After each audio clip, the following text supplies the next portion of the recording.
अस्सलामुअलैकुम, मैं हूं समर अब्बास। गजा में इसराइली बर्बरियत का सिलसिला थमा नहीं था कि इसराइल ने एक और मुस्लिम मुल्क ईरान पर हमला कर दिया। इसराइल ने अपने 200 लड़ाका तैयारों के साथ ईरान की 100 से ज्यादा तंसीबात को मिसाइलों से निशाना बनाया, जिसके नतीजे में ईरान की अस्करी और जौहरी क़यादत और तंसीबात को नाकाबिल तराफी नुकसान पहुंचाया गया है। इसराइल के इस हमले में पासदारान इनकलाब के सरबराह, आर्मी चीफ समेत मुतअद्दिद अहम कमांडर्स और 6 जौहरी साइंसदान शहीद हुए हैं। ईरानी सरकारी मीडिया के मुताबिक इसराइली हमलों में खवातीन और बच्चों समेत 78 अफराद शहीद जबकि 329 जख्मी हुए हैं। ईरान के सरकारी खबर रसा इदारे इरना ने तस्दीक की है कि तेहरान पर इसराइली हमलों में मुसल्लह अफवाज के सरबराह मेजर जनरल मोहम्मद बाकरी, पासदारान इनकलाब के chief commander major general Hossein Salami, पासदारान इनकलाब के एरोस्पेस फोर्स के कमांडर अमीर अली हाजी ज़ादा, खातमुल अंबिया हेडक्वार्टर्स के commander major general Ghulam Ali Rashid, जौहरी साइंसदान मोहम्मद मेहदी तेहरानची, अब्दुल हमीद मनोचर, अहमद रजा जुल्फ़िकारी, सैयद अमीर हुसैन फ़क़ही, मोतवली ज़ादा और ईरानी एटमी तवानाई तंजीम के साबिक सरबराह फरीदून अब्बासी शहीद हुए हैं। खबर रसा इदारे रॉयटर्स के मुताबिक इसराइली हमलों में ईरानी supreme leader Ayatollah Ali Khamenei के मुशीर खास कमांडर अली शमखानी भी शदीद जख्मी हुए हैं। ईरान पर हमले को इसराइल ने ऑपरेशन राइजिंग लाइन का नाम दिया। इसराइली सिक्योरिटी ज़राए ने दावा किया है कि मोसाद की कमांडो फोर्सेज ने हमलों से कबल ईरान में खुफिया तौर पर कार्रवाइयां भी की। इसराइली मीडिया ने इंकशाफ किया है कि इसराइली खुफिया एजेंसी मोसाद ने हमले के लिए ईरान के कल्ब में एक ड्रोन अड्डा कायम किया था। धमाका खेज मवाद से भरे इन ड्रोन के जरिए अहम तरीन मुकामात को निशाना बनाया गया। इन हमलों के बाद खिताब में इसराइली वज़ीर आज़म बेंजामिन नेतन्याहू का कहना था कि ऑपरेशन राइजिंग लाइन का मकसद ईरान के उस खतरे को पीछे धकेलना है जो इसराइल के वजूद के लिए खतरा बन चुका है। ये ऑपरेशन उस वक्त तक जारी रहेगा जब तक ये फैलाव मुकम्मल तौर पर खत्म नहीं हो जाता। इसराइली वज़ीर आज़म ने कहा कि इसराइल ने ईरान के जौहरी प्रोग्राम के दिल को निशाना बनाया है और नतंज में ईरान की यूरेनियम अफसूदगी की तंसीबात को निशाना बनाया, जबकि ईरान के बैलिस्टिक मिसाइल प्रोग्राम के दिल को भी निशाना बनाया। दूसरी जानिब ईरान ने भी इसराइल को इस हमले का भरपूर जवाब देने का अज़्म किया है। ईरानी supreme leader Ayatollah Ali Khamenei ने खबरदार किया है कि इसराइल सख्त सजा का इंतजार करे। आयतुल्लाह अली ख़ामेनी ने एक्स पर जारी बयान में कहा है कि सहूनी रियासत ने हमारी सरजमीन पर शैतानी और खून आलूद हाथों से एक संगीन जुर्म का इर्तिकाब किया। उन्होंने कहा कि इसराइल के हाथ खून से रंगे हैं। अल्लाह ने चाहा तो ईरान की मुसल्लह अफवाज के मजबूत बाजू इसराइल को सजा दिए बगैर नहीं रुकेंगे। ईरानी सुप्रीम लीडर ने मजीद कहा है कि इसराइल ने अपने लिए तल्ख और तकलीफ दे किस्मत का इंतखाब किया है और इसमें शक नहीं कि उसे ये सजा जरूर मिलेगी। जबकि ईरानी सुप्रीम लीडर ने मुसल्लह अफवाज के सरबराह और पासदारान इनकलाब के नए चीफ्स का ऐलान भी कर दिया है। आयतुल्लाह अली ख़ामेनी ने हुसैन सलामी की जगह मोहम्मद पाकपुर को इस्लामी इनकलाबी गार्ड्स कोर के कमांडर के तौर पर और अब्दुल रहीम मूसवी को मोहम्मद बाकरी की जगह मुसल्लह अफवाज के जनरल स्टाफ का सरबराह मुकर्रर किया है। इसके बाद ईरान की जानिब से भी इसराइली जारहियत का जवाब देने का आगाज हो गया है। इसराइली हमलों के खिलाफ जवाबी कार्रवाई करते हुए ईरान ने इसराइल के ऊपर 100 ड्रोन से हमला किया है। तर्जुमान इसराइली फौज के मुताबिक इसराइल शाम की फिजाई हदूद में ईरानी ड्रोन को नकारा बना रहा है, ताहम अगले चंद घंटे उनके लिए मुश्किल है। ईरान की जानिब से मुमकिन जवाबी कार्रवाई के पेश नजर इसराइल में इमरजेंसी नाफिज है। दूसरी जानिब इंटरनेशनल एटॉमिक एनर्जी एजेंसी ने तस्दीक की है कि इसराइली फिजाई हमलों में ईरान के नतंज में वाक़े जौहरी अफसूदगी के मरकजी मुकाम को निशाना बनाया गया है। IAEA के मुताबिक ईरानी हुकाम के साथ राब्ते में रहकर ताबकारी की सतह और नतंज में मौजूद एजेंसी के मुआयना कारों की सलामती की मुसलसल निगरानी की जा रही है। नतंज ईरान की सबसे अहम और असास यूरेनियम अफसूदगी की तनसीब समझी जाती है, जहाँ माजी में भी मुतअद्दिद हमले और साइबर हमले हो चुके हैं। दूसरी जानिब ईरान पर इसराइली हमले के बाद आलमी रद्द अमल भी आ रहा है। अमेरिका तो बज़ाहिर खुल्लम खुला इसराइल के साथ खड़ा है और ईरान पर जौहरी मुआहदे को मानने पर जोर दे रहा है। हम साथ ही इसराइली हमलों में अमेरिकी हाथ को मुस्तरद किया जा रहा है। अमेरिकी सदर डोनाल्ड ट्रंप ने फॉक्स न्यूज से गुफ्तगू में यह इंकशाफ किया था कि उन्हें ईरान के खिलाफ इसराइली कार्रवाई के मंसूबे का पहले से इल्म था, ताहम अमेरिकी फौज ने इस ऑपरेशन में किरदार अदा नहीं किया। ट्रंप का कहना था कि ईरान के पास एटम बम नहीं होना चाहिए और हम चाहते हैं कि वो मुज़ाकरात की मेज पर वापस आए। इस बयान के बाद अमेरिकी सदर ने अपने सोशल मीडिया हैंडल पर एक बयान जारी करते हुए ईरान को मशवरा भी दिया और खबरदार भी किया कि वो जौहरी मुआहदे को मान ले, इससे पहले कि उसका कुछ ना बचे। अमेरिकी सदर का मजीद कहना था कि ये सूरत हाल खत्म की जाए, वरना पहले से तयशुदा हमले ज्यादा संगीन होंगे। ट्रंप के इस बयान के बाद आलमी तज्जियाकारों ने खित्ते में कशीदगी मजीद बढ़ने का खदशा जाहिर किया है।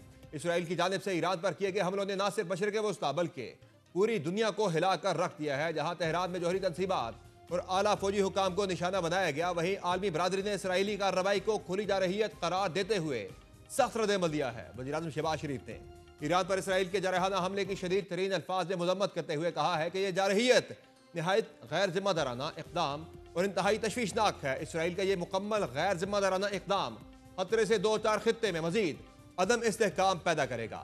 अहम बात यह है कि सऊदी अरब की जानिब से भी ईरान पर इसराइली जारहियत की शदीद मजम्मत की गई है। सऊदी वज़ारत ख़ारजा की जानिब से जारी बयान में इसराइली जारहियत की सख्त मजम्मत करते हुए इसे ईरान की खुद मुख्तारी और सलामती पर हमला करार दिया गया है। बयान में कहा गया है कि यह कार्रवाइयाँ आलमी क़वानीन और रसूलों की खुली खिलाफ वर्जी हैं। यह घिनौने हमले नाकाबिल कबूल हैं और अक़वाम मुत्तहिदा की सलामती कौंसल और आलमी बरादरी की जिम्मेदारी है कि वो इस जारहियत को फौरी तौर पर रोकने के लिए मौसर इक़दाम करें। याद रहे कि सऊदी अरब और ईरान ने 2 साल कबल सिफारती ताल्लुकात बहाल किए थे और एक बार फिर दोनों ममालिक हम आहंगी के साथ इसराइली जारहियत की मुखालफत में यकजुबान नजर आ रहे हैं। इसके अलावा सेक्रेटरी जनरल अक़वाम मुत्तहिदा अंतोनियो गुतरस के तर्जुमान का कहना है कि इसराइली हमलों पर गहरी तशवीश है, खास तौर पर जब ईरान और अमरीका के दरमियान जौहरी मुज़ाकरात जारी हैं।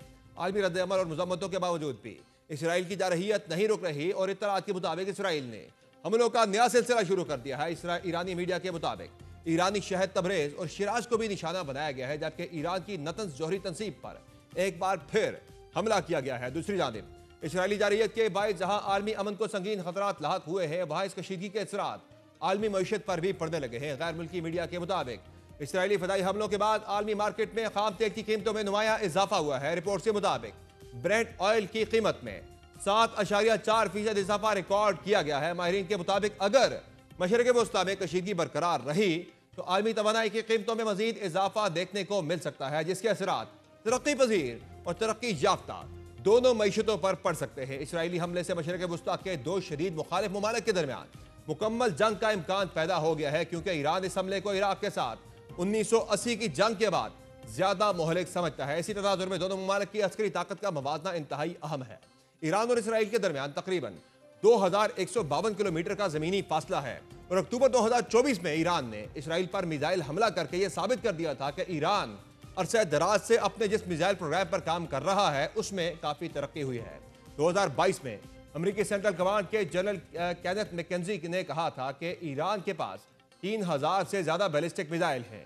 ईरान के मिसाइलों में शहाब 1 मिसाइल है जिसकी रेंज 300 किलोमीटर है। शहाब 2 500 किलोमीटर तक मार कर सकता है। शहाब 3 मिसाइल 2000 किलोमीटर तक मार करने की सलाहियत रखता है। इसके अलावा ईरानी मिसाइलों में 700 किलोमीटर तक मार करने वाला जुल्फिकार, 750 किलोमीटर तक मार करने वाला कायम 1 भी शामिल है। ईरान के मिसाइलों में एक अहम इजाफा फतह 110 हाइपरसोनिक मिसाइल हैं जो 300 से 500 किलोमीटर तक हदफ को निशाना बनाने की सलाहियत रखते हैं। दूसरी जानिब इस बात की कोई हतमी तस्दीक नहीं कि इसराइल के पास कितने मिसाइल हैं, लेकिन यह बात वाज़ेह है कि मशरिक़ वस्ता में अगर किसी मुल्क के पास जदीद तरीन मिसाइलों का जखीरा है तो वो इसराइल है।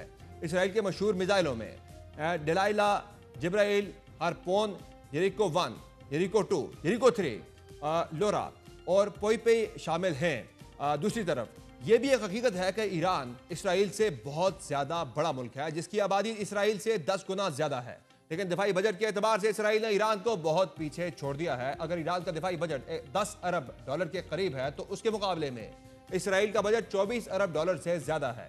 ईरान के फाल फौजियों की तादाद 6,10,000, जबकि इसराइल के ऐसे फौजियों की तादाद 1,70,000 है। इसराइल के पास जिस चीज की बर्तरी है वो उसकी एडवांस टेक्नोलॉजी और बेहतरीन जदीद तैयारों से लैस फिजाइया है। इसराइल के पास 241 लड़ाका तैयारे और 48 तेजी से हमला करने वाले हेलीकॉप्टर हैं, जबकि ईरान के जंगी तैयारों की तादाद 186 है और उसके बेड़े में सिर्फ 13 जंगी हेलीकॉप्टर शामिल हैं।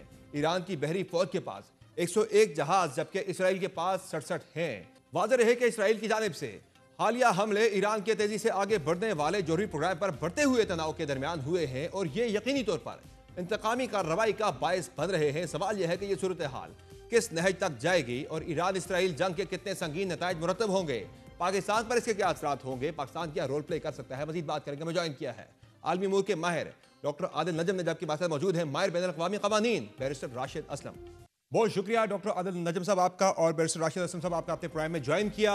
आदिल नजम साहब ये बताएं कि ये सूरत हाल आपको अब कहाँ जाती दिखाई दे रही है। एक पहले बड़ा मशहूर था इराक का कि वेपन्स ऑफ मैस डिस्ट्रक्शन का कह के वहाँ एक बहुत बड़ा हमला कर दिया गया और ईरान के बारे में भी यही कहा जा रहा है कि ईरान से वजूद को खतरा है इसराइल का, तो इसलिए इसराइल ने वहाँ पे अटैक लॉन्च कर दिया। क्या समझते हैं ये लड़ाई कितनी बढ़ेगी और ईरान की जो सलाहियत को देखते हुए आपको लग रहा है कि एक बड़ा हमला ईरान कर पाएगा, जवाबी वार? बहुत शुक्रिया समर। लड़ाई तो बढ़ेगी बढ़ेगी। किस सूरत में बढ़ेगी उसका मुझे अंदाज़ा नहीं है, हम्म। और ना ये है कि ये कोई कल शुरू हुई थी। आपसे कई बार पिछले या महीनों में जब हमारी बात हुई तो हमने तय पर रह देखा कि ये एक एस्केलेटिंग सिचुएशन है, और अब उसको और एस्केलेट कर दिया गया है। लेकिन पहले जो है इसराइल बाकायदा हमला ईरान की सरजमीन पे नहीं करता था, फिर उसने किया। फिर उसने जो उनकी लीडरशिप है उसको तबाह करना शुरू किया। फिर अब जो है, जो हमने जो कल देखा है, वो हिस्टोरिकली अनप्रेसिडेंटेड है कि एक दूसरे मुल्क की न्यूक्लियर इंस्टॉलेशन पे डायरेक्ट मिलिट्री हमला हो। हम्म। आज अगर आप डॉसी साहब की भी स्टेटमेंट सुने, जो IAEA के हेड हैं, तो उन्होंने भी इसका जिक्र किया कि that is un un un unheard of. Hmm. चाहे वो आपका ऑफिशियल न्यूक्लियर प्रोग्राम हो या दूसरा हो, लेकिन उसकी इम्प्लीकेशंस इतनी खौफनाक हैं। तो ये एस्केलेशन तो होगी। और यकीनन ये भी साफ जाहिर है कि इजराइल तो कह चुका है कि जनाब हम नहीं रुकेंगे। ये भी साफ जाहिर है कि उसके पास अमेरिका की हिमायत है, चाहे अमेरिका ने इसकी शायद दी हो या ना दी हो, चाहे उसने सिर्फ चुप रहने का फैसला किया हो, लेकिन हिमायत तो यकीनन है। आपने ट्रंप साहब के बयान से देख लिया। या सवाल अब यह है कि ईरान के पास क्या ऑप्शन है। या और ईरान के पास ज़्यादा ऑप्शंस नहीं है। ईरान जो है वो मिलिटरीली बहुत वीक हो चुका है। उ, वो उस मिलिटरीली वीकनेस से ज़्यादा ये है कि अब दो जनरेशन्स ऑफ जो लीडरशिप है उनकी, मिलिट्री और न्यूक्लियर लीडरशिप है, उनको तहस नहस कर दिया गया। वो पॉलिटिकली भी इंटरनली वीक हैं। हमने पिछली कार्रवाइयों में ईरान की तरफ से सुना कि जी हम रिस्ट्रेंट से काम ले रहे हैं, लेकिन हम्म। रिस्ट्रेंट का फ़ायदा नहीं हुआ। Now Iran is left with very few options and only bad options. बिल्कुल एक ऐसा ही। ऑप्शन ये है कि जैसे उन्होंने कहा जी कि हम अमेरिकन उस पे हमला कर देंगे, लेकिन उसकी तो बहुत खौफनाक है। ना सिर्फ वो एग्जैजरेट होगी टू अमेरिका, लेकिन वो सारी जो तस्वीबात हैं वो तो मिडल ईस्ट में है ना, वो तो सऊदी अरेबिया में है, इराक उसमें है, इराक में है, या बहरीन में है, या कुवैत में है। या तो वो तो बहुत बढ़ जाता है। अच्छा, दूसरा ये है कि वो ट्रेड के हिसाब से बहरे हरमुज़ में जो है, वो जहाँ से बहुत सारा ट्रेड गुजरता है, उस पे कोई नेवल कार्रवाइयाँ करे, उसकी भी इम्प्लीकेशंस है। और एक तीसरी इम्प्लीकेशन ये है कि ईरान जो अपना न्यूक्लियर प्रोग्राम अगर उनका है, तो उसको एकदम तेज़ करते हैं। अगर जो इज़राइल कह रहा है let's take it for its word, या जो अमेरिका भी कह रहा है, या IAEA भी कह रहा है कि Iran is very near to getting nuclear hmm. Capability. अगर आपके पास कोई ऑप्शन नहीं रहेंगे, तो वो जो नियर है आपकी इम्पल्स ये होगी किसी की भी, कि अच्छा यार फिर मैं बना लेता हूँ, क्योंकि मेरे पास न्यूक्लियर ऑप्शन यही है कि न्यूक्लियर ऑप्शन हो जाए। या सो हर सूरत में द सिचुएशन इज बैड। इसमें अगर जो अमेरिका जो कह रहा है इतना असर पड़ेगा कि वो जो है मुज़ाकरात में अग्री कर लेंगे, I don't think that is going to happen. One last thing and फिर मैं खामोश होता हूँ। वो ये कि इस बार जो मैंने एक नई चीज़ देखी है, वो हम पहले भी देखते थे लेकिन इस लेवल पे नहीं, कि कल पिछले 12 घंटे में आपको सोशल मीडिया पे दूसरी जगह बहुत सी अब वो नज़र आ रही हैं कि जो बादशाह के बेटे थे रजा पहलवी, या वो कहते हैं जी मैं आने को तैयार हूँ। दूसरी जो या वो रजीम डिसिडेंट चेंज फोर्स, की एक डिस्कशन, एक डिबेट वहां पे शुरू कर दी गई है, बिल्कुल। तो अब ये लग रहा है कि अमेरिका और इजराइल का ख्याल ये है कि ईरान इतना वीक है कि रजीम चेंज हो जाएगी, चाहे वो हम्म। बाहर से हो चाहे वो अंदर से हो। हमने सीरिया में देखा कि रजीम चेंज जब होती जी है हाँ। तो उसमें बड़ी सरप्राइजेस होती हैं। सो इस रजीम के लिए अब रेस ये है कि क्या मैं न्यूक्लियर वेपन तक पहुंच सकता हूं इससे पहले कि मुझे चेंज कर दिया जाए। हम्म। और इसराइल की तरफ से एक तरह से रेस ये है कि क्या मैं रजीम चेंज कर सकता हूं इससे पहले कि वो वहां तक पहुंच जाए। इन बिल्कुल। Every situation it's a bad situation. Exactly. Barrister Rashid Aslam साहब, ज़ाहिरा ईरान लेड जो एक्सेस ऑफ रेजिस्टेंस था, वो बहुत बुरी तरह से सफ़र कर चुका है। जो शाम के अंदर भी रजीम चेंज हो गई, वहाँ उनका असर सू ख़त्म हो गया। हिजबुल्लाह के थ्रू एक बड़ा ज़बरदस्त उनके पास एक वेपन था, वो भी बड़ा वीक हो गया उनका। हौसियों को भी यूज़ किया जाता है कई फ्रंट्स के ऊपर, लेकिन वो भी काफ़ी ज़्यादा जो है वो कि पिछले चंद महीनों में काफ़ी उन्होंने सफ़र किया है। तो वो जो एक एक्सेस ऑफ रेजिस्टेंस था वो तो काफ़ी ज़्यादा अब कमज़ोर हो गया है। अब ज़ाहिर है ईरान की जो टॉप उनकी मिलिट्री लीडरशिप है वो भी हिट हो जाती है इस अटैक के अंदर। तो ऑप्शंस पे की जब बात होती है तो फिर क्या बचता है ईरान के पास? क्या क्या क्या कर सकता है ईरान मुमकिन तौर पर अब? कि बहुत शुक्रिया। सबसे पहले तो उन्होंने जो ये कहा है, यूनाइटेड नेशन सिक्योरिटी काउंसिल की मीटिंग कॉल करने की रिक्वेस्ट की है, ये एक लीगल सॉर्ट ऑफ एक्शन था जो उन्होंने लिया है, और लेना भी चाहिए था उनको। बिकॉज इसमें जो रेजिस्टेंस आ रही है वो सारे कंट्रीज की तरफ से आ रही है। यूरोपियन यूनियन ने इस पे बहुत स्ट्रॉन्ग स्टैंड लिया, पहली दफा इतना स्ट्रॉन्ग स्टैंड लिया है। बाकी कंट्रीज ने भी इस पे स्टैंड लिया। अब सबसे पहले यूनाइटेड नेशन देखते हैं क्या करती है। आज भी उनका इजलास है, उसके बाद जो इंटरनेशनल एटॉमिक एनर्जी एजेंसी है उनका मंडे को उनकी मीटिंग हो रही है। जी हाँ। इसके अलावा जो सबसे अहम है कि यूनाइटेड नेशंस का जो अपना वो वॉच डॉग है, उसके जो चेयरमैन है, उनके जो चेयर हैं, उन्होंने बड़ा सख्त इस पे बयान दिया है कि आप इस तरह किसी भी एटॉमिक फैसिलिटीज पे हमला नहीं कर सकते। उसकी जो बड़ी वजह होती है कि आप किसी कंट्री में जाके अगर आप उस पे कोई अटैक करते हैं तो वहां पे जो रेडिएशन का लेवल है वो पब्लिक या अवामुल नास को मुतासर कर सकता है। ऐसा ही इट है। मीन्स कि आपने उनकी जानें खतरे में डाली।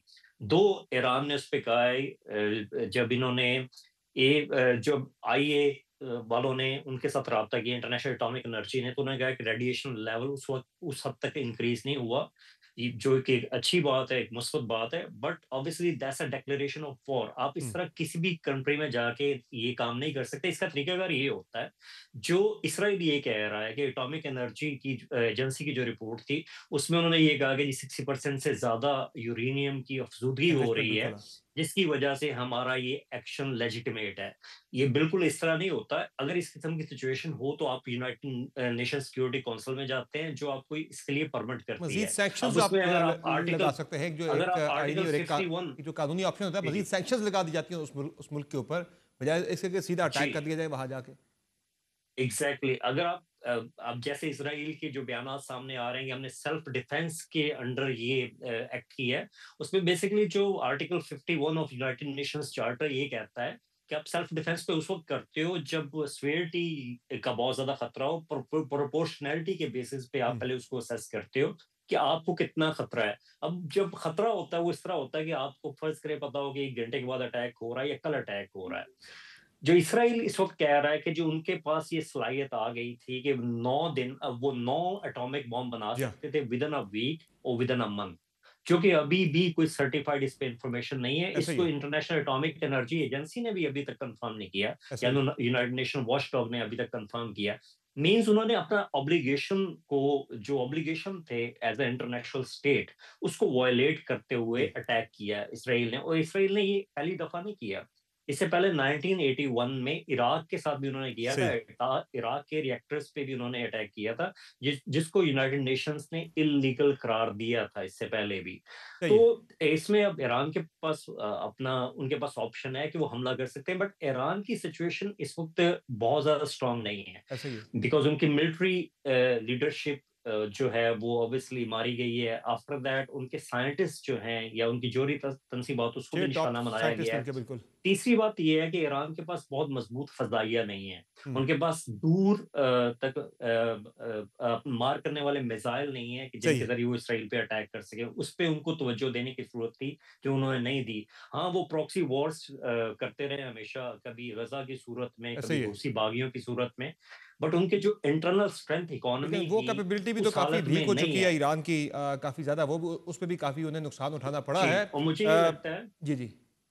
मुझे ये लगता है कि ईरान इस पूरी सूरत में रिकंसिलिएशन, सॉरी, डी एस्केलेशन की तरफ जाएगा, जो कि सही है। यूनाइटेड नेशंस को जो उन्होंने रजू किया है, ये भी एक इसी चीज की एक गमाजी करता है कि वो डी एस्केलेशन की तरफ जाना सही है, चाहते ये हैं। नहीं कि डिप्लोमेटिक डोमेन में ही ईरान ज़्यादा फोकस करेगा कि वहाँ से उन्हें कुछ अचीव हो जाए। काइनेटिक डोमेन में जो है वो ज़्यादा उनके पास मार्जिन नहीं है उनकी कैपेबिलिटीज़ को देखते हुए। डॉक्टर आदिल नजम साहब, ये बताएं कि जो डोनाल्ड ट्रंप साहब का बयान भी आया है कि 60 दिन का मौका था, वो ज़ाया कर दिया ईरान ने, 61वें दिन उन पर अटैक हो गया, अब उन्हें एक दूसरा मौका उनके पास है। इससे मुराद क्या है कि वो जो संडे की टॉक्स हैं वो उस पर ईरान को जो है वो परसुएट करें कि आप आएँ बैठें और इसी में आपकी आगे बका है, बचत इसी में है, वरना मजीद अटैक्स होंगे, मजीद नुकसान उठाना पड़ेगा। बिल्कुल यही है, बिल्कुल यही है। ट्रम्प साहब की नज़र में यही है। ट्रम्प साहब का अब तक हमें बहुत वाज़ेह हो चुका है उनका मोडस ऑपरेंडी। उनका पहला हरबा ये होता है कि जो कुछ अगर हुआ है उसका क्रेडिट ले लो। सो वो 60 दिन का ज़िक्र करके हम्म। ये उन्होंने पहले तो क्रेडिट ले लिया। दूसरा ये है कि उनकी नेगोशिएशन की थ्योरी ये है कि दूसरे को पेन दो और वो पेन जो है उसको बहुत बढ़ जाएगी तो वो हाँ कर देगा। इंटरनेशनल अफेयर्स में ऐसा होता नहीं। मुल्कों के पास जो है ना ऑप्शन जो है बड़े महदूद होते हैं और जो जी हाँ। होते हैं वो बड़े स्टार्क होते हैं। सो आई डू थिंक कि उनका उनका कहने का मकसद यही है कि देखो अभी भी जो है तुम आ जाओ। लेकिन किस सूरत में आएंगे, जो मैंने पहले भी जिक्र किया कि ईरान की जो अंदरूनी सूरत हाल है, चाहे वो मिलिटरीली हो, चाहे वो इकोनॉमिकली हो, चाहे वो सबसे इम्पोर्टेंट पोलिटिकली हो, that will also play a role. एक और चीज़ है जिसका ज़िक्र अमूमन अभी तक नहीं आ रहा कि हमने बिल्कुल दुरुस्त फरमाया बैरिस्टर साहब ने भी कि यूरोप से भी हमने सख्त स्टेटमेंट सुनी, आईएईए के हेड से सुनी, लेकिन ये वही हेड हैं जिन्होंने 3 दिन पहले जो है वो 60% करके एक तरह से जवाज़ दिया था इज़राइल को। लेकिन चीन और रूस जो है वो उनकी तरफ से भी स्टेटमेंट ज़रूर आई हैं। लेकिन अगर ये एस्केलेट होता है वो कहाँ पहुँचते हैं? तो उसका ये मतलब नहीं है कि वो जंग में कूद पड़ेंगे और एक फ़रीक बन जाएँगे। लेकिन इस वक़्त जो दुनिया है उसमें देखें यूनाइटेड नेशन तो पहले ही बेचारी बिखर चुकी है। आप ये भी सही है। गारंटी नहीं कर सकते 2 साल बाद होगी कि नहीं होगी। हमने उसको गज़ा में भी देख लिया, दूसरी जगह भी देख लिया, यूएस उसको सीरियसली नहीं लेता, लेकिन एक अभी भी अहम फोरम है। अब जो एक ये जो जियोपॉलिटिकल है, उसमें जो अमेरिका भी सोल पावर नहीं रही, तो जो दूसरी ताकतें हैं, वो कहाँ अपना वेट देंगी? ज़ाहिर है सर, इसमें चाहे तो इस वो तनाज़े के पुश अंदर तो करें पर्टिकुलरली इज़राइल जो को है या वो मिडल ईस्ट। ईरान जो है वो अमेरिका को एक फ़रीक समझता है, एक फ़रीक जानता है, और अब वो डोनाल्ड ट्रंप के ट्वीट के बाद वो वाज़ेह हो भी गया है। वाज़ेह ज़ाहिर हो अगर किसी को वाज़ेह हो। सालसी की तरफ लेकर आता है तो फिर कौन आएगा? रशिया लेकर आएगा, चाइना लेकर आएगा, कौन करेगा ये किरदार? चूँकि अमेरिका तो अब शायद अब ये बिल्कुल किरदार अदा ये ना कर पाए। हमने हम अब हर सूरत-ए-हाल में ये देख रहे हैं कि ये वो दुनिया नहीं है जो थी। जी एक हाँ, जो जियोपॉलिटिकल एक बैलेंस था जिसमें यूएन की एक कदर थी, जिसमें अमेरिका की एक बहुत बड़ी ताकत थी। ये नहीं है कि वो ख़त्म हो गई हैं, लेकिन आपके पास एक इमर्जिंग ऑर्डर में दूसरी ताकतें आ गई हैं, रूस और चीन। चाहे वो सालसी की तरफ लाएँ या उनको बाज़ करने की तरफ लाएँ। देखिए रूस का अभी भी इज़राइल पे प्रेशर हो सकता है। दूसरे चीन का जो है जी। मिडल ईस्ट पे हो सकता है। So all of that is important और दैट इज़ व्हाई आई से कि ये गेम ख़त्म होने वाली नहीं है, ये तो अब बढ़ने वाली है। सही है। राशिद साहब, आपका इस पे फिर क्या तजिया है कि अमेरिका किस हद तक इस पे अपना रोल अब आगे प्ले कर सकता है? चूँकि उसे तो डायरेक्टली ईरान ने कह दिया कि ये मुलव्वस हैं, इनकी मर्ज़ी से ये सब कुछ हुआ है। फिर चाइना या रशिया ही आके इस मामले में कोई मीडिएट कर सकते हैं किसी भी किस्म की जहाँ पे सीज़ फायर के लिए? देखिए, सबसे पहले तो अमेरिका की यूएसए की कन्फ्यूज़ स्टेटमेंट्स आ रही हैं। सबसे हुँ, पहले उन्होंने ताल्लुकी का इज़हार किया। जी हाँ, अभी फर्दर डेवलपमेंट हुई है जिसमें ट्रम्प साहब उनको एक किस्म की अल्टीमेटम दे रहे हैं। तो इसलिए वो भी इस मौका से फ़ायदा उठा रहे हैं क्योंकि उनकी जो टॉक हो रही थी इसके न्यूक्लियर के हवाले से उसको वो समाप्त करना चाहते हैं। बट इसमें रशिया का बड़ा अहम इस वक़्त रोल है। रशिया की तरफ से बड़ी सख्त किस्म की स्टेटमेंट्स आई हैं और रशिया मैं ये समझता हूँ कि अगर वॉर स्टार्ट होती है और प्रोलॉन्ग होती है, सही। तो रशिया इसमें ईरान को सपोर्ट करेगा, पहली बात। दूसरी बात ये है कि अगर लेट्स सपोज़ ईरान ये वॉर स्टार्ट कर लेता है, तो अब जो हालात हैं उसमें यूरोपियन यूनियन और अमेरिका में क्लियर रिफ्ट है हुँ, यूक्रेन वॉर की वजह से। और यूरोपियन यूनियन मुझे ये लगता है कि इसराइल की उस वक़्त तक उतनी हमायत नहीं करेगी जितनी माज़ी में करती रही है। उन्होंने 2 वीक सही। पहले आपने देखा होगा जो फूड के मामले पे बड़ा क्लियर स्टैंड लिया था। लेकिन अब राशिद रशिया साहब, अगर एक इसमें और अहम फरीक है, वो है अक़वाम मुत्तहिदा, यूनाइटेड नेशंस, जिसका रोल यहाँ पे हमें नज़र नहीं आ रहा किसी भी किस्म का। कोई भी जंगें जब जो चाहता है मुल्क चाहता है वो किसी पे जंग वेज कर देता है, वॉर वेज कर देता है। यूएन का जो रोल है अब तक, वो आप समझते हैं कि वो इफेक्टिव साबित हो पाया है जंगों को रोकने समर में? देखिए, एक लाइन मैं इसराइल इससे के पहले हवाले कर से जी तो जी बिल्कुल नहीं हो पाया। एक लाइन आईसीजे की की जो इजाज़त अगर रूलिंग मुझे थी जी जी, गज़ा के हवाले से उसको वायलेट किया गया मुकम्मल तौर पे। सही। उसके बाद जो इंटरनेशनल इंस्टीट्यूशंस हैं वो अपनी कदर उस तरह नहीं रख पाए। ठीक। एक मुझे गुज़ारिश है यूनाइटेड नेशंस पे देखें हमने अभी कुछ हफ़्ते पहले जो पाकिस्तान और भारत की हुई, उसमें आपने यूनाइटेड नेशन की कोई जू रूम गिनती देखी? बिल्कुल नहीं। सो ये अब आप बिल्कुल सही कह रहे हैं, यूक्रेन में वो जो है वो डिफैंग हो चुकी है, गज़ा में जो है वो बिल्कुल इम्पोटेंट हो चुकी है। अब एक तरह से और ये इसमें यूनाइटेड नेशन का कसूर नहीं है, मैं I am a fan of the United hmm, Nations. इसमें कसूर तो ये है कि आपका जो जियोपॉलिटिकल सिस्टम है, वो टूट रहा है। हुँ। So there are new power blocs and there are new power place. सही है। अक़वाम मुत्तहिदा जो है वो गैर मौसर हो चुकी है। मौजूदा जो इस वक्त हम देख रहे हैं दुनिया के अंदर तनाज़ात छिड़े हैं। ईरान वाली एक नई मिसाल है, वहाँ भी यूएन कोई रोल प्ले नहीं कर सका। बहुत शुक्रिया डॉक्टर आदिल नजम साहब आपका और बैरिस्टर राशिद असलम साहब आपका अपने प्रोग्राम में ज्वाइन किया। नाज़रीन, प्रोग्राम में एक मुख्तर ब्रेक लेंगे, ब्रेक से वापस आएंगे, बात करेंगे इस सूरत हाल जो इस वक्त एमर्ज हो रही है मिडल ईस्ट के अंदर, पाकिस्तान के ऊपर इसके क्या असरात आएंगे, पाकिस्तान क्या किरदार अदा कर सकता है, किस हद तक पाकिस्तान किरदार अदा कर सकता है। बात करेंगे एक मुख्तर ब्रेक के बाद। हमारे साथ रहिए।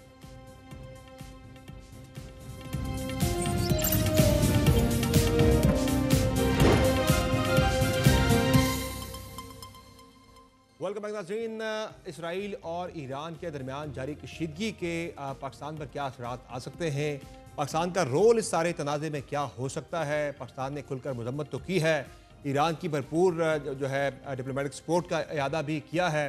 हम पाकिस्तान के ऊपर इसके असरात क्या होंगे, पाकिस्तान को करना क्या चाहिए, क्या पाकिस्तान कर सकता है, बात करके हमारे साथ मौजूद है साबिक सफारतकार ज़मीर अकरम साहब। सर बहुत शुक्रिया आपने ज्वाइन किया प्रोग्राम में। ये बताएगा कि पाकिस्तान के ऊपर क्या असरात आ सकते हैं इस कशीदगी के, जो कि इस वक्त एक जंगी कैफियत हम देख रहे हैं ईरान के अंदर। इसराइल ने जो अटैक किया है पाकिस्तान पे, जब भारत ने अटैक किया था तो ईरान ने बड़ी खुल के डिप्लोमेटिक सपोर्ट की थी पाकिस्तान की, पाकिस्तान ने जाके शुक्रिया भी अदा किया था ईरानी क़यादत का।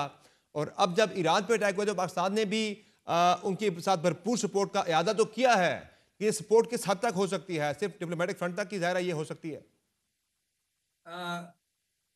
थैंक यू, शुक्रिया। सबसे पहले तो आपने देखा होगा जो हमारे क़यादत ने और हमारी पार्लियामेंट ने जो करारदादें मंजूर किए हैं जी हाँ। इसके बारे में, और उसमें बहुत ज़ोरदार तरीके से हमने ईरान के हक में बात की है जी हाँ। और इज़राइल के ख़िलाफ़ हमने काफ़ी सख्त अल्फाजों में उनकी तनकीद की है। अब आगे चल के ये है कि पहली चीज़ पाकिस्तान को कोशिश करनी चाहिए कि किसी तरह से जल्द जंगबंदी हो सके। और क्योंकि हम सलामती काउंसिल में उसके मेंबर हैं, वहाँ पर हमें इस चीज़ की कोशिश करनी चाहिए। सेक्रेटरी जनरल जो हैं अक़वाम मुत्तहिदा के, उन्होंने भी ऐसी बातें की हैं और उन्होंने यही कहा है कि जंगबंदी करनी चाहिए और इस जंग को फैलने से रोकना चाहिए। तो पहली चीज़ तो हमें ये करना चाहिए। दूसरा ये कि अगर किसी तरह से हम ईरान की इमदाद कर सकें, तिब्बी इमदाद, और किसी तरह से अगर उनको जो नुकसान हुआ है उसमें अगर उनकी कोई ज़रूरत है तो हम ह्यूमैनिटेरियन असिस्टेंस उनको हमें देना चाहिए। इसके अलावा आई थिंक पाकिस्तान एक ऐसा मुल्क है जो दोनों जो जो ईरान और सऊदी अरेबिया के दरमियान ताल्लुकात को बेहतरी की तरफ ले जा सकता है, क्योंकि ये जो सूरत हाल पैदा हुई है इसमें अंदेशा ये है कि कशमकश बढ़ेगी, ना सिर्फ इज़राइल और ईरान के दरमियान, लेकिन हो सकता है कि दूसरे जो ममालिक हैं जिन्होंने कुछ पेशरफ्त की है इज़राइल को तस्लीम करने के लिए, जी हाँ। उनके साथ भी कोई मसाइल हो सकें। तो हमारी ये कोशिश होनी चाहिए कि ऐसे मसाइल को फ़रोग़ ना दिया जाए और इनको कंट्रोल किया जाए। तो ये कुछ चीज़ें हैं जो हमें हमें करनी चाहिए। ये एक लास्ट चीज़ जो है वो पाकिस्तान की अपनी सलामती के बारे में मैं कहना चाहता हूँ कि जी जी। पाकिस्तान को अपना जो दिफा है वो उसको हाई गियर में ले जाना चाहिए। हमें अपना गार्ड जो है वो रेज करना चाहिए। एक खुदा न एक सर खास्ता। एक सर डिस्टेंट थ्रेट तो मौजूद है ज़मीर अकरम साहब इसराइल की जानिब से। अभी रिसेंटली वज़ीर-ए-आज़म शहबाज शरीफ साहब ने बताया था कि जब भारत ने अटैक किया था पाकिस्तान के ऊपर, जब हमला किया था, जारियत की थी, तो उस वक्त इसराइल की भरपूर सपोर्ट भारत को हासिल थी और इसराइली एक्सपर्ट जो है कुछ उस वक्त भारत के अंदर मौजूद थे जब ये हमला भारत की जानिब से पाकिस्तान पे किया गया था। और अब भी आप देख रहे हैं कि भारत भरपूर तरीके से इसराइल को सपोर्ट कर रहा है। तो ये जो एक डिस्टेंट थ्रेट तो पाकिस्तान को मौजूद है इसराइल की जानिब से। ये बिल्कुल बिल्कुल ये आप वजह फरमा रहे हैं, और ये थ्रेट जो है हमें इस थ्रेट के जवाब में अपनी फुल तैयारी मुकम्मल करके हमें रहना चाहिए। हमें कोई बाइद नहीं कि इज़राइल और हिंदुस्तान मिलके कुछ शैतानी करने की कोशिश करें। तो पहले भी हमने देखा है इज़राइल की तरफ से इस किस्म के इक़दाम करने की कोशिश की गई थी, और उस वक्त भी हमने अमेरिका के थ्रू उनको वार्निंग भी दी थी कि अगर आप इस तरह की कुछ चीज़ करोगे तो फिर इसका जवाब जो होगा हम भरपूर आपको जवाब देंगे। तो इस बार भी हमें इस किस्म के इक़दाम लेनी चाहिए। सही है। बहुत शुक्रिया ज़मीर अकरम साहब, आपने प्रोग्राम में ज्वाइन किया, नाज़रीन आपने गुफ्तगू मुलाहिज़ा की साबिक़ सफारतकार ज़मीर अकरम की, जिनका कहना है कि पाकिस्तान को अपना दिफा मजबूत करना चाहिए, लेकिन साथ ही साथ जो है इस तनाज़े के अंदर पाकिस्तान अपना जितना रोल प्ले कर सकता है, हाँ वो मेडिकल एड की सूरत में हो या डिप्लोमेटिक सपोर्ट की सूरत में हो, वो पाकिस्तान को अपना किरदार अदा करना चाहिए। बाकी ज़ाहिर है ये एक जंग है, एक तनाज़ा है, एक बड़ा तनाज़ा है, उसमें खुलकर पाकिस्तान उस तरह से जंग का हिस्सा तो नहीं बन सकता, लेकिन डिप्लोमेटिक फ्रंट पर ही पाकिस्तान जो है अपनी जो सपोर्ट ईरान को दे सकता है वो पाकिस्तान ने दी भी है और आगे भी देगा। प्रोग्राम में एक मुख्तसर ब्रेक शामिल करेंगे। ब्रेक से वापस आएंगे, बात करेंगे पाकिस्तान में सियासी सूरत हाल की। पाकिस्तान तहरीक इंसाफ की जानिब से एक तरफ एहतजाजी तहरीक चलाने के हवाले से ऐलान किया जा चुका है, तो साथ ही आज अली बिन गंडापुर ने वफाकी हुकूमत को एक बड़ी थ्रेट दी है। वो थ्रेट क्या है, इस पर बात होगी मजीद एक ब्रेक के बाद। हमारे साथ रहिए।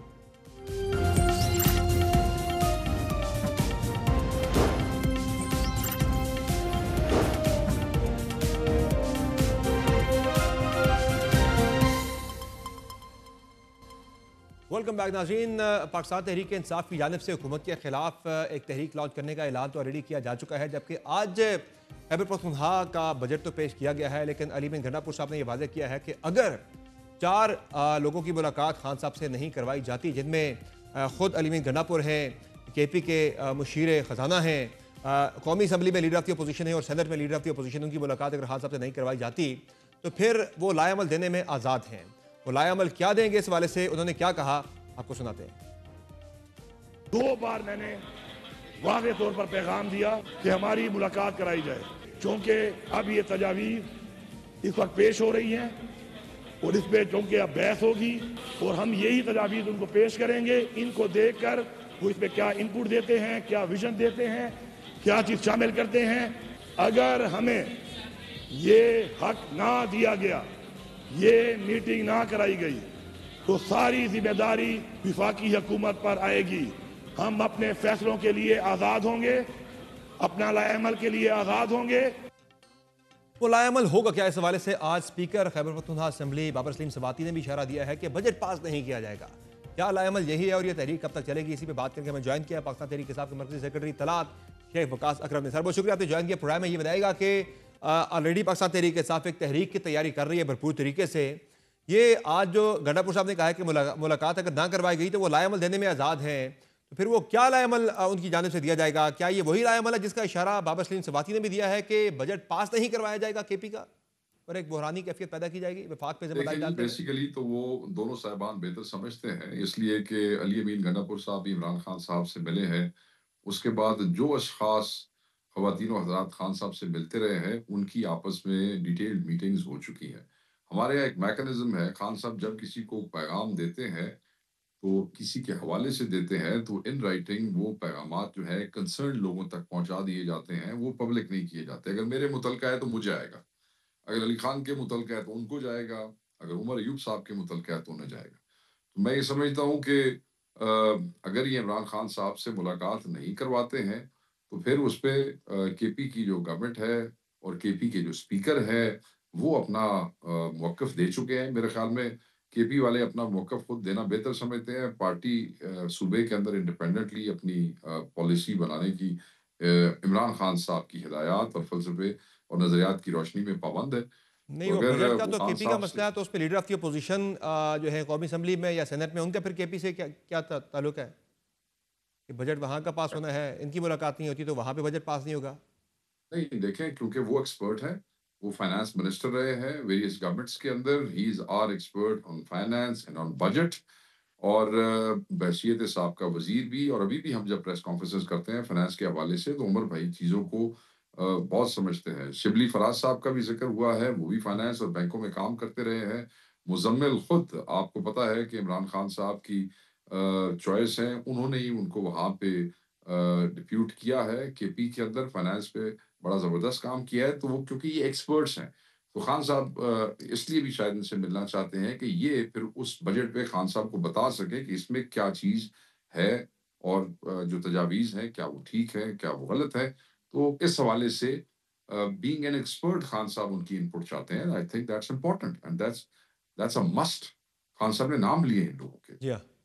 तो अगर हुकूमत मुलाकात नहीं करवाती, जो बज़ाहिर दिखाई दे भी रहा है हुकूमत के रवैये से, वो तो बड़े बज़िद है कि आपने मुलाकात, आपने रिसेंटली भी देखा है मुलाकातें नहीं करवाई, गवर्नमेंट नहीं करवा रही मुलाकातें। हालांकि उनका खान साहब का राइट है कि मुलाकात उनकी करवाई जाए, पार्टी के लोगों से, खानदान के लोगों से भी। तो अगर ये नहीं करवाई जाती मुलाकात तो फिर क्या होगा? अगर आप बजट पास नहीं करवाते तो उससे भी नुकसान तो आपके KP के अवाम का होगा, किसी और का नहीं होगा। देखें, ये हम इस बहस में नहीं जाते किसका नुकसान होगा और किसका नहीं होगा। हमारे लिए जो ज्यादा इंपॉर्टेंट है हम आपको वो बता देते हैं। हमारे लिए इम्पोर्टेंट है कि इमरान खान साहब क्या कहेंगे। इमरान खान साहब की पार्टी को और उनको KP की आवाम ने वोट दिए हैं। इमरान खान से बड़ा KP की उमंगों का तर्जमान कोई नहीं है। जो खान साहब बेहतर समझेंगे, जैसे समझेंगे, केपी का एक एक एमपीए, चीफ मिनिस्टर, कैबिनेट, हुकूमत इमरान खान की पाबंद है, no matter what the consequences are. Khan साहब कल कहें इसको उठा के बाहर मारो, इस हुकूमत को, इसको खत्म करो, इसको छोड़ दो, आधे सेकंड से ज्यादा भी वहां कोई नहीं रुकेगा। सो जो फैसला खान का, वही फैसला इस पार्टी ने इम्पोज करना है खैबर पख्तूनख्वा में। सिंपल, इस पे तो बहस करनी ही नहीं चाहिए। सही है, लेकिन जब एक तरफ आपने एक एहतजाजी तहरीक की भी ऑलरेडी का आपने कॉल दे रखी है, गणापुर साहब तो कह रहे हैं कि आपकी मरतबा तो बंदूकें भी लानी पड़ी, वो भी लाएंगे मुकाबला करने के लिए, तो ऐसे में क्या आप वफाकी हुकूमत को जवाब नहीं दे रहे कि वो खुद ही इंतजाम संभाल ले सूबे के? अगर आप वहाँ पे बजट पास नहीं करवाते, वफाकी हुकूमत के पास इख्तियार है कि वो वहाँ पे मुआशी इमरजेंसी नाफज कर और ले ये और फैसला मैं दोबारा अपने हाथ में ले कहूंगा ले चीज़ें आपको, वहाँ से। ये फैसला मेरे खान का है, ये उन्होंने करना है, हमारे लिए कोई मैटर नहीं, मैं नहीं तो करता कि कॉन्सिक्वेंसेज की बात कर पार्टी। रहा हूँ, कॉन्सिक्वेंसेज की बात कर रहा हूँ, जो कॉन्सिक्वेंसेज हमारे लिए तरीके मैटर साथ को नहीं फेस करने करते, पड़ सकते हैं। हमारे लिए मैटर नहीं करते कॉन्सिक्वेंसेज। पंजाब में कौन सी हमारी हुकूमत है, सिंध में कौन सी हमारी हुकूमत है, बलूचिस्तान में कौन सी हमारी हुकूमत है? कोई नहीं। चौथे सूबे में भी ना हुकूमत रही तो क्या हुआ, बट फैसला इमरान खान साहब का हो, वो जैसे वो चाहेंगे वैसे ही कॉन्सिक्वेंसेज कुछ भी हो। नहीं, वोट इमरान खान की उसके ऊपर मिला है, तो उसके बाद लोग कोई ये बात करे कि जी कॉन्सिक्वेंसेज ये होंगे तो हम ऐसे नहीं करेंगे, नहीं, ये तो बात करना ही हमारे लिए बड़ा मायूब है। खान ने कहना छੱਡ दो, खान ने कहना खत्म करो, गल पास नहीं करना, नहीं करना, एंड यानी ऑफ द अब आप स्टोरी। जो है वो तैयार हैं कि केपी गवर्नमेंट जाती है जाए, विफाक वहाँ पे इंटरवेंशन करता है करे, अब आप पीछे नहीं हटेंगे? सर जो खान कहेगा वो करेंगे, बात खत्म हुई। अच्छा, ये बताएं कि आप जब कहते हैं कि केपी की गवर्नमेंट जो है वो खान की मरून मिन्नत है, तो ये गवर्नमेंट जो है वो उन लोगों की मरून खान मिन्नत की की है गवर्नमेंट जिन्होंने है, वोट दिया है पाकिस्तान मरून तहरीक मिन्नत इंसाफ भी को। शायद लफ्ज है, खान की गवर्नमेंट है वहां वो पे। खान की गवर्नमेंट है ना, खान की मरून मिन्नत है वहाँ की गवर्नमेंट जो है, तो ये गवर्नमेंट जो है असल में तो केपी के अवाम की मरून मिन्नत है जिन्होंने वोट दिया है पाकिस्तान तहरीक इंसाफ को, मैंडेट उन्होंने दिया इमरान जिन्होंने। खान को वोट दिए और वो हाँ, इमरान खान की जजमेंट पे यकीन रखते हैं। और चाहे वो मुआशी तौर पर सफर करें, बजट पास नहीं होता वहाँ पे, अगर मुआशी बुरान पैदा होता है, लोगों को नुकसान उठाना पड़ता है, लोगों को सर मुश्किलात ये होती तो है, अब तो वो आगे आपके बहुत लिए मैटर सारी नहीं करता वो। और भाई ये तो आगे बहुत सारी चीजें हैं, इसकी डिटेल में जाए जब हमने बात ही मुका दी है कि लीडर सही फैसला है। करेगा तो कल मुक्की। अच्छा, ये बस बताएं ये कि इससे ज्यादा सही वी है, डोंट चले वांट ये टू तो हो लुक गया, बियॉन्ड दिस, हम इससे आगे परे देखना ही नहीं चाहते। ये तो हो गया जो बजट वाला फैसला मामला। ये तो चले हो गया बजट वाला मामला। तहरीक कब तक शुरू करने जा रहे हैं, जिसका गंडापुर साहब भी इशारा दे रहे हैं कि वो इस्लामाबाद की तरफ फिर आएंगे और बंदूकें भी लानी पड़ी तो वो भी लाएंगे नहीं, मुकाबला वो करने तो के लिए, तो वो देखें, क्या? वो तो ऑब्वियसली वो सवाल एक ऐसा पूछा गया था जिसके जवाब में उन्होंने ये बात की, वहीं पे अलीमा खान साहिबा ने ये बात क्लियर कर दी थी कि खान साहब ने डी चौक पे आने का नहीं कहा। आपने शायद वो क्लिप पूरा सुना होगा। जी जी जी। और साथ देखें, जहाँ पे आपने उसकी हथियार की बात की, देखें, जब हमारे लोग 26 को आए थे इस्लामाबाद, 245 लगा के उनका कत्ल किया गया, उनके साथ दहशतगर्दी की गई, उनको टेरराइज किया गया, उनको मारा गया, उसमें बच्चे भी थे, उसमें औरतें भी थीं, उसमें नौजवान भी थे। तो आप केपी जैसे सूबे में और उस मुल्क में जिसका आइन आपको सेल्फ डिफेंस की इजाजत देता है, जहाँ पे सूबाई हुकूमतें आइन के मुताबिक आपको असले का लाइसेंस देने की पाबंद है, सही। देती हैं सेल्फ डिफेंस के लिए। अगर औरतों और बच्चों की हिफाजत के लिए कोई ये कहता है कि भाई अगर आप हथियार इस्तेमाल करेंगे तो हम सेल्फ डिफेंस करेंगे, तो इसमें वो गैर आईनी बात इसमें कोई नहीं है। सही वैसे है। हमारे लोग ईमान की ताकत से और ईमान के हथियार से लैस हैं। वो जब निहत्ते थे तो भी सीना तान के खड़े थे, कोई ऐसी बात नहीं है। हिफाजत, अपनी हिफाजत तो शरन आप पे, हिफाजत जो है आप नबी पाक की अहादीस देख लें, सही उसमें है। आप पे फर्ज है और आपके आइन में इसकी इजाजत है, इसमें कौन से रौले वाली बात है? बहरहाल जब आप वो असला लेकर निकलते हैं किसी अवामी इज्तिमा के अंदर, तो फिर वो वहाँ पे हालात बिगड़ भी सकते हैं। पहले भी हमने देखा है किस तरह के बिगाड़ हुए हैं। बहरहाल बहुत जिनको शुक्रिया। जिनको लॉ एंड ऑर्डर मेंटेन करने के हवाले से असला दिया गया है, जैसे वही अवाम को मारना शुरू कर देंगे तो अवाम क्या आइन का इख्तियार या कानून का इख्तियार इस्तेमाल नहीं करेगी? सही है। चले, बहुत शुक्रिया शेख वकास अकरम साहब, आपने प्रोग्राम में ज्वाइन किया। नाज़रीन, इसी पर हुकूमती रद्दमल क्या होगा, हुकूमती लाएमल क्या होगा तहरीक इंसाफ की थ्रेड को लेकर बात करने हमारे साथ मौजूद हैं वज़ीर मुमलिकत बराए कानून और इंसाफ बैरिस्टर अकील मलिक साहब। बहुत शुक्रिया बैरिस्टर अकील मलिक साहब, आपने प्रोग्राम में ज्वाइन किया। ये बताएगा कि आज भी अली बिन गंडापुर ने बड़ी थ्रेटनिंग टोन में कहा है कि मुलाकात करवा दें इमरान खान के साथ 4 लोगों की, जिनमें वज़ीर आला केपी है, मुशीर जो ख़जाना है केपी के वो हो गए, लीडर ऑफ द अपोजिशन कौमी असम्बली में और leader of the opposition senate के अंदर। वो कह रहे हैं अगर नहीं कराते मुलाकात तो फिर लाए अमल देने में हम फिर आज़ाद हैं। तो लाए अमल जो है वो स्पीकर जो केपी असम्बली है उन्होंने तो आज ये कहा है कि फिर हम बजट पास नहीं करेंगे। ये तो एक बुहरान पैदा हो जाएगा। क्यों मुलाकात आप नहीं करवाते? बिस्मिल्लाहिर्रहमानिर्रहीम। समर साहब बहुत बहुत शुक्रिया। देखें, सबसे पहली बात यह कि ये जो स्टंट खेला जा रहा है या खेलने की आज कोशिश की गई है सीएम केपी की तरफ से, इनको थोड़ा सा देखना चाहिए कि मुलाकातें उनकी पहले भी हुई हैं और ऑड आवर्स पे भी हुई हैं, ऑड डेज पे भी हुई हैं। ये अब ड्रामा रचाने का तो कोई फ़ायदा नहीं था। मुलाकात अगर उन्होंने वाक़तन मुलाकात ही करनी होती और ये ऑप्टिक्स के लिए ना होता तमाम तर मामला, तो फिर मेरे ख्याल से मैं समझता हूँ उनकी मुलाकात हो सकती थी। उन्होंने इससे पहले भी मुलाकातें की और एक सीएम है वो एक सूबे के, वो पहले भी आए, उन्होंने पहले भी मुलाकातें की और तमाम तर मामला हुआ। लेकिन ये जो एक अब फिर क्या खेल के और रुकावट आप कह रहे हैं, optics आप कह रहे हैं कि कोई रुकावट नहीं है, वो खुद ये सारा कुछ कर रहे हैं। जी, मैं ये समझता हूँ कि ये तमाम तर जो है ना, ये वो कहते हैं प्लेइंग टू द गैली। ये तमाम तर वो मामला है कि ये सिर्फ एक स्टंट दिखा के कि मुझे भी नहीं मिलने दिया जा रहा है। इतना सिंपल मामला नहीं है वो। देखिए, मामला बड़ा सिंपल करने दी जाती है उन्हें। क्या मुझे बताएं कि मुलाकात उनकी नहीं हुई जाता है, वो कैसे क्या उनकी लड़के जाएं मुलाकात करने के लिए? उस वक्त अक्टूबर का जब एहतजाज का इनका मामला था और फिर यहाँ पे एक बड़ा सेंसिटिव नोयत का केस लगा था और उस वक्त हमारी बिल्कुल इनसे बात हुई थी और इनकी हमने फैसिलिटेशन करवाई थी और ये ऑड आवर्स पे जाके सुबह मुलाकात हुई इनकी।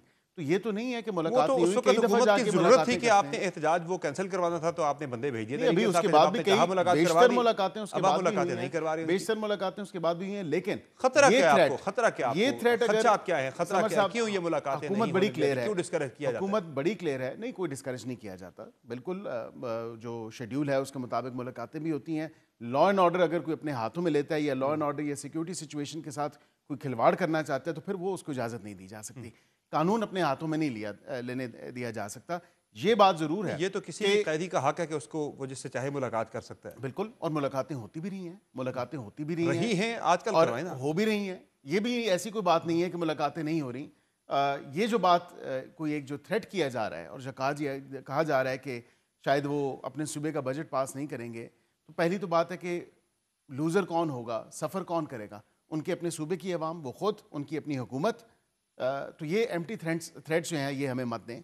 और अगर ऐसे ही बात है तो फिर काफ़ी इमरजेंसी प्रोविजंस भी मौजूद हैं। वाशी इमरजेंसी की आप देखिए, फिर जो प्रोविजंस मौजूद हैं, जो आइन और कानून जिसकी इजाज़त देता है, जो बसीयत वफाक हमारा काम है, जो फिर हम बिल्कुल मैटर्स अपने हाथों में भी ले सकते हैं। ये तो कोई ऐसी बात नहीं है। जी बिल्कुल, अगर सूबे में मुआशी इमरजेंसी लगाई जा सकती है अगर ये बजट पास नहीं होता तो। देखें, अगर ये मुझे तो ये एम्प्टी थ्रेट्स लगती हैं और अगर ये एम्प्टी थ्रेट्स हैं तो देन सो बी इट।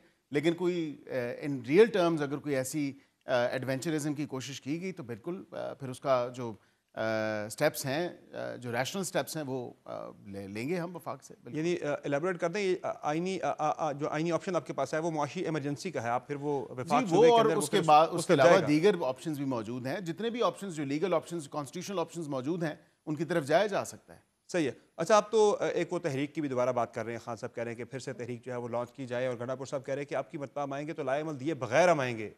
तो क्या करेंगे आप फिर इस मरतबा, कैसे निपटेंगे तहरीक से? देखिए, मैं ये समझता हूँ कि पहले तो क्लैरिटी होनी चाहिए। वो तो कह रहे हैं बंदूकें लेकर आएंगे, आपकी पहले तो ये मुकाबला किया। पिछली दफे भी वो बंदूकें ही लेके आए थे, अपने ही लोगों पे उन्होंने फायरिंग की थी, अपने ही लोगों को उन्होंने मारा था और फिर इल्ज़ाम सारा जो है वो हुकूमत पे धरने की कोशिश की थी। समर साहब, बात इतनी जो क्लियर है वो आपके सामने है। क्लैरिटी उनकी तरफ से नहीं आ रही, हमारे यहाँ तो बहुत क्लैरिटी है। अब वहाँ पे अलीमा साहिबा, और आपने खुद भी देखा, जब उन्होंने एक ने कहा जी इस्लामाबाद जाएंगे, दूसरे ने कहा कि इस्लामाबाद नहीं, उन्होंने खान साहब ने ये नहीं कहा कि आप इस्लामाबाद जाएंगे, अब हम पूरे पाकिस्तान में करेंगे। तो फिर उन्होंने कहा मैं जिस तरह पहले कहीं से कहाँ से गायब हो गया, फिर वहाँ से मैं गायब होकर फिर इस्लामाबाद अब नमूदार अगर हो जाएं तो बात है, सुरंग खोद के भी पहुंचेंगे, लेकिन आएंगे अब की मतलब फिर से आएंगे। इस्लामाबाद आए तो फिर बिल्कुल देखा जाएगा और वो फिर उस हिसाब से या उस सख्ती से निपटा जाएगा। क्या पॉलिसी क्लियर है? पॉलिसी तो क्लियर है। जब आप इजाज़त नहीं ले रहे, यहाँ पे कानून बन चुका और आप ना इंटीमेट कर रहे हैं, आप यहाँ पे आके यहाँ के लोगों की ज़िंदगी को अजीरन करना चाहते हैं, यहाँ पे एक law and order situation create करना चाहते हैं और अलल ऐलान आप ये कह रहे हैं कि हमने अब बंदूकों के साथ आना है, असले से जो है जो लेस होके हम आएंगे, तो फिर ये तो एक रियल कंसर्न है। तो फिर लॉ एंड ऑर्डर की सिचुएशन को जो है एक कायम रखने के लिए, मेंटेन करने के लिए फिर तो हमें जो इकदाम उठाने पड़ेंगे हम उठाएंगे। अच्छा, दूसरा ये बताएं कि पाकिस्तान तहरीक इंसाफ की तो चले बात हो गई, ये बताएं कि ये क्या मामला है तनख्वाहों में इजाफे वाला, जो स्पीकर का और चेयरमैन सेनेट का? वफाकी वज़रा कुछ ये कहते हैं कि ये इक़दाम जो है वो किया गया है, कौमी असम्बली की जो फाइनेंस कमेटी है उसने किया है। स्पीकर कह रहे हैं कि हमने ये नहीं किया। क्या काबीना ने ये मंजूरी दी 600% इजाफे की? किसने किया? आप काबीना के रुकन है, ज़रा इस पर वज़ाहत दे दें। मैं ये समझता हूँ कि ये फ्लोट तो नेशनल असम्बली से ही हुआ है। और ये काबीना में तो अभी कोई ऐसा मामला एटलीस्ट मेरे सामने तो नहीं था। अब हमारी जो लास्ट कैबिनेट की मीटिंग थी तो सोली फोकस थी बजट के ऊपर और बजट के ऊपर ही बात थी। अब उसमें ये पहली तो बात है कि मैं ख्वाजा आसिफ साहब जो मिनिस्टर ऑफ डिफेंस हैं उनकी बात से इत्तेफाक करता हूँ। अच्छा। और उनकी बात से इसलिए इत्तेफाक करता हूँ क्योंकि वाक़तन मैं समझता हूँ कि जब आप एक बजट के पीरियड में हो या इवन अदरवाइज, ठीक है कि 2016 से तनख्वाहें नहीं बढ़ी, लेकिन पहले वो मेंबर्स हैं, सेनेट के मेंबर कह लें या नेशनल असम्बली के मेंबर कह लें, और हमारी तनख्वाहों में भी इजाफा हुआ है, जो कि मैं समझता हूँ कि कई मेंबरान की ज़रूरत नहीं है, कईयों की ज़रूरत है भी, लेकिन 2016 से लेकर 2025 तक अगर इजाफा नहीं हुआ और वो इजाफा किया गया, जो कि फिर भी मैं समझता हूँ वो ज़्यादा इजाफा था, लेकिन ये कहाँ का असूल है कि आप इतना मैनी फोल्ड्स उसको जो है करके तो बहुत बड़ा इतना ज़्यादा आम शहरियों का 10% और बाकी कितने लाखों पे ले जाएं, तो मैं समझता हूँ ये सरासर नाइंसाफ़ी है और बिल्कुल नहीं होना चाहिए। उनको जो मेंबर्स की तनख्वाह है और एज मिनिस्टर्स एज वेल, ये अब हम भी दूर होना चाहिए कि एक वजीर की और एक MNA की सेम तनख्वाह है। कोई वजीर की तनख्वाह ज़्यादा नहीं है, कोई MNA की तनख्वाह किसने किया ये? देखिए, मैं समझता हूँ कि नेशनल असम्बली से ही फ्लोट हुआ है और ख्वाजा साहब इस पे एक शो में मैं सुन रहा था, वो कह भी चुके हैं कि ये नेशनल असम्बली से ही फ्लोट हुआ है उनकी मुताबिक। और मैं भी यही समझता हूँ कि नेशनल असम्बली से ही, अगर किसी फाइनेंस कमेटी में किसी ने प्रपोज किया है या कोई ऐसी प्रपोजल आई है तो उसके निटी-ग्रिटीज या डिटेल्स तो मैं उससे मेरी नॉलेज में नहीं है, लेकिन मैं ये क्लियर अबाउट इट कि ये वफाकी काबीना ने नहीं किया किसी भी स्टेज नहीं, ये एटलीस्ट बसीयत काबीना का रुकन होने के नाते मैं नहीं समझता कि ये काबीना में ऐसी कोई चीज़ आई है। अच्छा, ये बताएं कि काजी फाइज ईसा साहब जो हैं उनके बारे में आजकल कहानी बड़ी गर्म है कि उन्हें किसी अहम ओहदे पे जो है वो अकोमोडेट करने के हवाले से सोचा जा रहा है। वो पाकिस्तान भी आए हुए आजकल। चीफ इलेक्शन कमिश्नर तो ऑब्वियसली वो बन नहीं सकते, काफ़ी इसकी रूमर्स भी थी कि वो चीफ इलेक्शन कमिश्नर शायद उन्हें बनाया जा रहा है, उस ओहदे के लिए कंसिडर किया जा रहा है, वो बन नहीं सकते चूँकि आर्टिकल 207 बड़ा क्लियर है कि 2 साल की उनके ऊपर कतगन है कि वो कोई भी ओहदा नहीं ले सकते। कोई ओहदा आईनी ओहदा क्रिएट किया जाएगा, क्या होगा, क्या करने जा रहे हैं? ऐसा कोई प्रपोजल? ऐसी तो कोई प्रपोजल मेरे नज़र से तो नहीं गुजरी या मेरे सामने तो नहीं ऐसी कोई प्रपोजल आई, ना काबीना में आई, ना कोई अदरवाइज कोई ऐसी प्रपोजल कहीं किसी भी जगह डिस्कस हुई। ये सिर्फ और सिर्फ चहम गोइयाँ हैं। ये अपने आप को रेलेवेंट रखने के लिए PTI जो है वो ऐसे शोशे छोड़ देती है और ये भी शोशा उन्होंने इसीलिए छोड़ा। अब देखें, जितना तमाम तर मामला है CEC की अपॉइंटमेंट के हवाले से, उन्होंने कहा जी ये उनको लगा रहे हैं। अब आपने खुद ही बता दिया कि 207 के तहत तो ये पॉसिबल है नहीं, और इसी तरह फिर उन्होंने मशावरत नहीं की और फिर अब मशावरत के लिए जब वज़ीर आज़म ने बुलाया है उससे भी वो आंखें चुरा रहे हैं और छिप रहे हैं। भाई वो क्यों आप चाहते हैं कि कमेटी बने? आप पहले वज़ीर आज़म के साथ मशावरत तो करें, जो 213 में लिखा है उसके ऊपर तो कम से कम आप पूरा मामला। इसी साहब को नहीं लगा रहे, किसको लगा रहे हैं CEC? देखें, अभी मैं ये कहूँ कि ये वज़ीर आज़म का इस्तिकाक है, ये वज़ीर आज़म का इस्तिकाक है, नहीं, ये वज़ीर आज़म का इस्तिकाक है ना। आई एम श्योर कि कई नाम उनके सामने होंगे जो ये मशावरत अगर हो जाए लीडर ऑफ द हाउस और लीडर ऑफ द अपोजिशन की, तो वो नाम मंजर आप पे आ जाएंगे। ये इस्तिकाक ही प्राइम मिनिस्टर का हो, प्राइम मिनिस्टर ही जो है वो जो मकबूल समझेंगे। आईनी तरमीम की भी कुछ चाली चहम गई है ऐसा कुछ कि सितंबर में भी आप तरमीम लाने के बारे में सोच रहे हैं? मैं ये कहता हूँ कि अभी तो 26वीं के हैंगओवर से हम बाहर नहीं निकले तो ये 26वीं भी चैलेंज है। और मैं ये ज़रूर कहूँगा कि 27वीं का फिलवक़्त तो ऐसी कोई डिस्कशन या प्रपोजल सामने नहीं है, लेकिन इसको खारिज इम्कान भी नहीं कहा जा सकता। अगर इन्हीं देखिए इस ऐवान ने, ये इस ऐवान का इस्तिकाक है, ये पार्लियामेंटेरियंस का, लेजिस्लेचर का प्रोगेटिव है और ये उसका काम है। पहले भी आइन में और कानून में तरमीम और रद्दबदल की और कर भी सकते हैं, और क्योंकि हमारा राइट है इसमें चेंजेस लेके आना, वक्त के साथ साथ जो कानून में तब्दीलियाँ आती हैं, वक्त का तकाजा होता है, वक्त के साथ साथ जो तब्दीलियाँ आपको लानी होती हैं, और इसीलिए हम 26वीं आईनी तरमीम भी लेके आए। अब इसी हाउस ने ही किया ना, वो इन दोनों हाउसेज ऑफ पार्लियामेंट ने, सेनेट ने भी, नेशनल असम्बली ने, और इसी तरह 27वीं आई, 28वीं आई, 29वीं आई, तो यही हाउस करेगा और विद ब्रॉडर कंसेंसस करेगा। बहुत शुक्रिया बैरिस्टर अकील मलिक साहब, आपने प्रोग्राम में ज्वाइन किया, आपने गुफ्तगू मुलाज़ा की बैरिस्टर अकील मलिक साहब की, जिनका कहना है कि पाकिस्तान तहरीक इंसाफ की जानिब से अब की बार अगर इस्लामाबाद आने के हवाले से कोई फैसला हुआ या तहरीक इंसाफ ने इस्लामाबाद आने की कोई कोशिश की तो पहले जिस तरह से निपटा गया है अब की मरतबा भी उसी तरह से निपटा जाएगा। इस्लामाबाद के अंदर अमन व अमान की सूरत हाल को ख़राब करने का इख्तियार किसी को भी नहीं दिया जाएगा। आज की शो में इजाज़त दीजिए, अल्लाह हाफ़िज़।